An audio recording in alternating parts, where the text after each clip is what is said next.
Day 3 of spring practice for Tennessee football is in the books, and we were able to talk with offense coordinator, quarterback coach Joey Hosley, and then 4 Tennessee freshmen after practice today. So let's jump right into our observations. I'm Ryan Sylvia. This is Noah Taylor. We're with VolReport.com on the Rivals Network. Starting with Hosley, what do you think about what he said? Yeah, I know we've talked a lot about the new assistant coaching hires. Got to talk to those guys a couple weeks ago. Tim Banks talked obviously about William Inge, what he's brought to the linebackers room, but we got to talk to Joey Halsey today, get his kind of impressions on Darrell Sims, what he's brought to the running backs room so far, and a guy that seemed incredibly excited to have him there. Talked about, in the meeting room, what he's brought, talked about the hiring process and how they got to know each other, said he's a high football IQ guy. His exact words were he's the definition of a home run hire. I think that's really interesting. So right now seems to be the coaches seem to like him. Players, from what we see at practice, seem to be, kind of gelling with him as well. A guy like William Inge had to come in and make a really quick transition from getting hired to getting on campus for spring ball. But that seems to be going really well right now between the staff and the players. And also talked about Nico Marrow and kind of what they want from him this year at the quarterback position. I thought it was interesting. They talked about how he's such an athletic quarterback. He's such an athletic player that he doesn't have to be in the right position in terms of his body sometimes, and he's able to make accurate and complete passes down the field.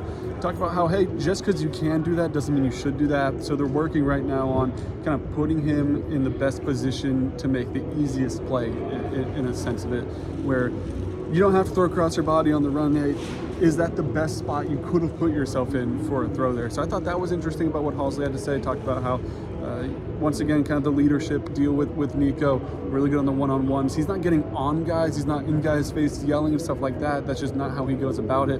But the trait that stood out was when he talks, guys listen. And Hosley said, hey, that's the best compliment you can give a guy is if I start talking and the guys around me, they stop talking and start listening, that's always a good thing to have as a leader. So a little bit more of a tidbit on Nico there. We'll have more on that on VolReport.com. But 4 freshmen we were able to talk to on the offensive side. What was your takeaway? Yeah, the 2 receivers, I think, kind of going a little bit back to what Halsey talked about. He talked about he really likes the competition in that wide receivers room. And I think he said something like it was the best competition that he's seen since he's been here, which is, some high praise because Tennessee's had a lot of really good receivers in the last 4 years. But the 2 guys specifically that we talked to, Braylon Staley and Mike Matthews, 2 highly touted recruits in Tennessee's class coming in here, early enrollees that were here in the spring. They talked about, how valuable, those bowl practices were in December, how it's kind of helped their transition. But 2 guys, I think, that have talked a lot about today, understanding their role, understanding that this is kind of a developmental process.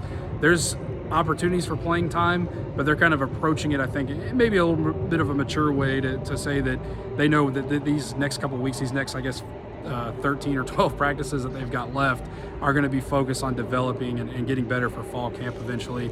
But I thought it was interesting too, obviously 2 guys that came in at the same time, talked a lot about their friendship, leaning on each other and how much that's helped. I think that is going to be key in their development too, that they can kind of lean on each other here. Other 2 guys we talked to, quarterback Jake Merklinger, offensive lineman Gage Ginther. Start with Merklinger, just what you'd expect from a freshman quarterback. Hosley talked about how he's done everything they've asked him to. Sometimes when you look at a recruit, you think you know what you have, and then he gets to campus and things aren't necessarily clicking like they should.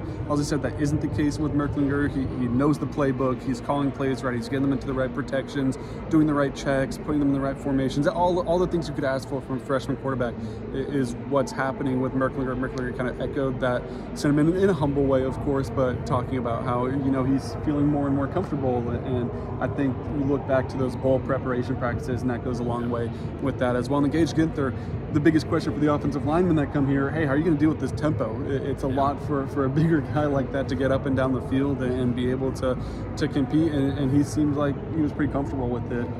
Talked about how the SEC was always kind of a last or the biggest goal for him, and right when he got that Tennessee offer, he committed pretty fast on it. Guy from Colorado, didn't necessarily get a lot of SEC attention because of where he's from. Tennessee liked what they saw, and he jumped at the opportunity, and has that mentality as well, where right now he's working at left tackle. That's where he was in high school. Knows he can flip to the right side if he needs to, but also talked about how he can slide into the interior, play some guard, and even play some center if needed. So always good to have a guy who's very open to being versatile like that. on your roster. That'll do all from us here today here inside Tennessee football's practice facility. Though we'll have more spring football coverage over at VolReport.com today and throughout the rest of the week as that continues. Pro Day coming up as well. We'll be able to talk to some of the VFLs coming back to Knoxville before they begin their NFL journeys. We're hitting the road to Charlotte later today as well for the men's side of March Madness, so make sure you're over there for coverage. Women's side will have coverage, and then baseball, they're going to host Ole Miss this weekend for their first home SEC series. So everything you need under the umbrella of Tennessee athletics over at VolReport.com. Links to everything you need is in the description. Thank you for watching.